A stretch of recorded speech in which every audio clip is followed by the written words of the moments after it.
Come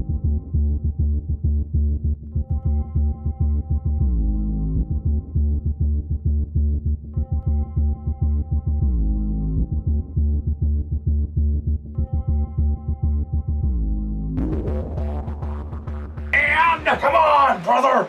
Come on! Reach for the mountaintop, brother! Even though you had lust in your eyes, I still want you to shake the hand! Come on! There we go! Come on! Hello, everybody, and welcome to Top Rope Reality, episode 58! Popper! Woo! 4! He had my woman before I had my woman. Is that correct? I think that's correct. That's what they said. It's what they said, which you know is not true. We're going to talk about the number one wrestler who Hulk Hogan refused to lose against. So often. Right after we talk about the 100 wrestling pay-per-views. Teaser, you can't click off yet. You must see before you die with key matches. Now that it's on there, though, you might be able to fast forward if you want. But hey, you want to see these pay-per-views. Number 80 is the Ring of Honor Super Card of Honor 2006.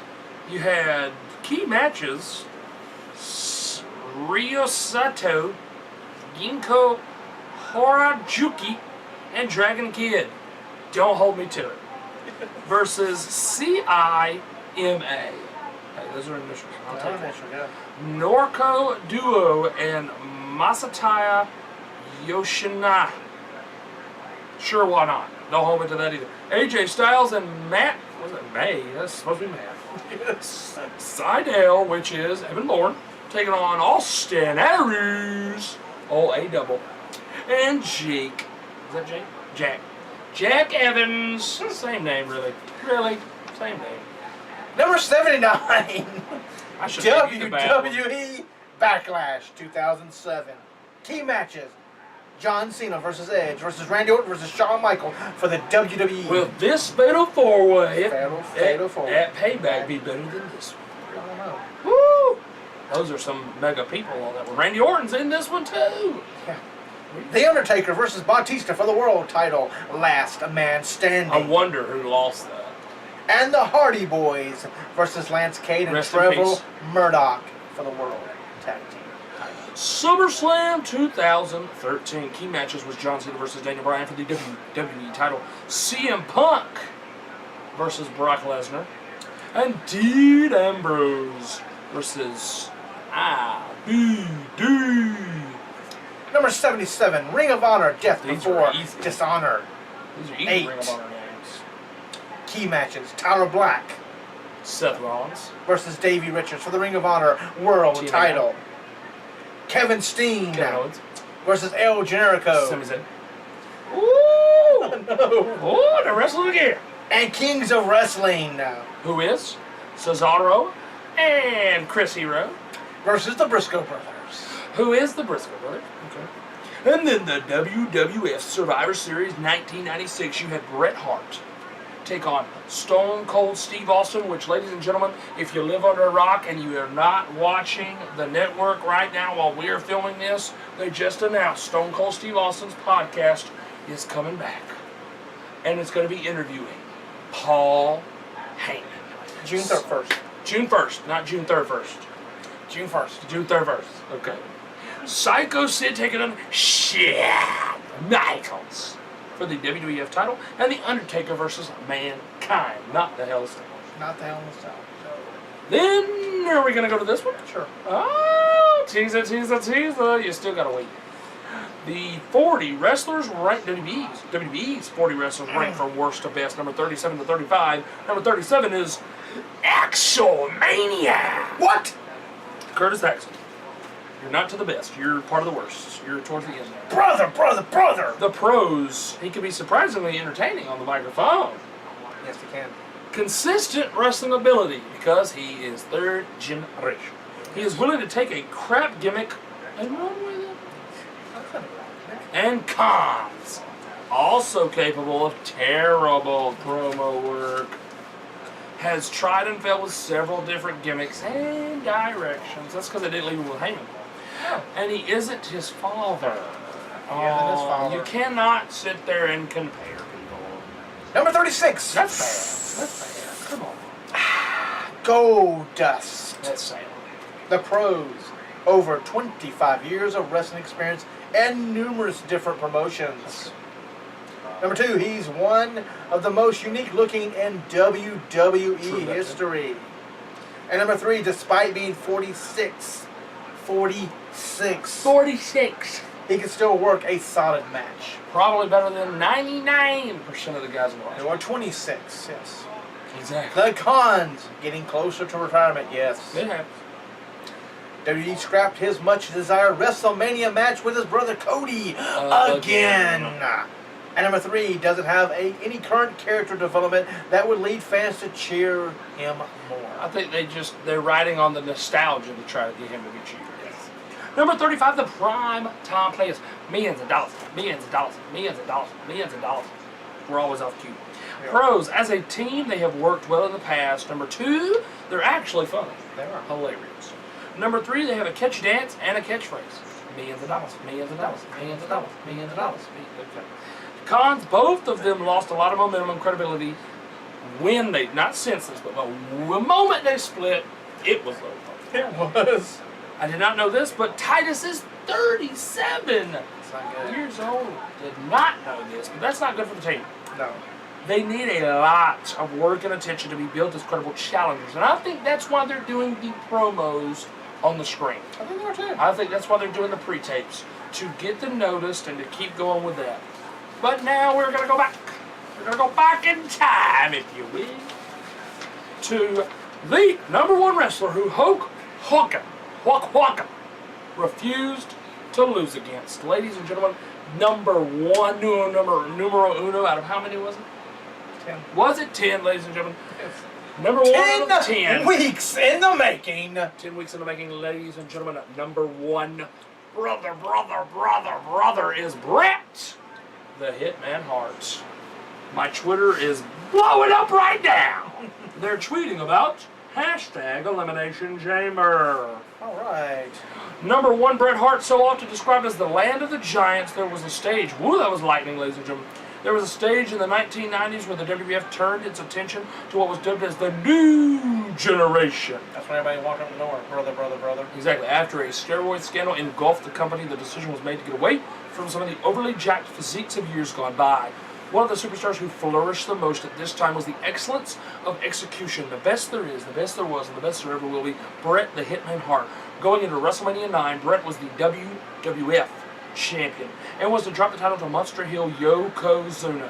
Having left the company shortly after WrestleMania 8, Hulk Hogan agreed to a deal to return to WrestleMania 9, a team with Brother Brutai. You know Brother Brutai. Oh, I know Brother Brutai. Those were fake signatures on a Hulk Hogan picture. Against Money Inc. Once Hogan found out that Hart was actually dropping the title to not Yoko Ono, he ended up changing things so that the WWF title would leave the event in the grasp of Hogan's 24-inch pythons. Brother! Some stories suggest that Hogan swayed Vince on the matter by playing up how the fans wouldn't like a heel leaving the event with the belt.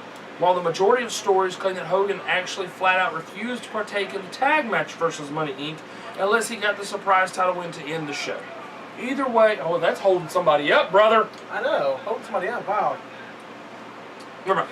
Okay, either way, the Hulkster left Caesar's Palace as the WWF champion. Following WrestleMania 9, the idea was then to do Hogan versus Hart in a face versus face match, and WWE hates those, at SummerSlam 1993. Ooh. With Hogan dropping the title, and wait, we're coming up on that one, aren't we? We are. With Hogan dropping the title to Bret in a passing of the torch. Hogan refused, as he didn't see Hart on his level or as a believable threat to take the gold from him. Oh. Instead, Hogan agreed to lose the strap back to Yoko at the King of the Ring event in order for Hart to take the championship from Yoko at SummerSlam. Even when it came to drop the title to Yoko, Hogan had to get defeated via a controversial finish that saw him blinded by an exploding camera before he then left the company. The big issue with Hogan swerving a Hart match in '93 is that this was the chance for the star of the '80s and early '90s to give the rub to the face of the new generation, and to endorse the new direction that the company was taking. Instead, the Hulkster just saw Bret Hart as an inferior, non-main event level talent that wasn't worth his time. Hart would wind up in WCW after the 1997 Survivor Series screwed up, and there would be a meeting between him and Hogan on a September 1998 edition of Nitro. Yep, as in the one and only time that Bret versus Hogan happened was given away on for free. TV by WCW.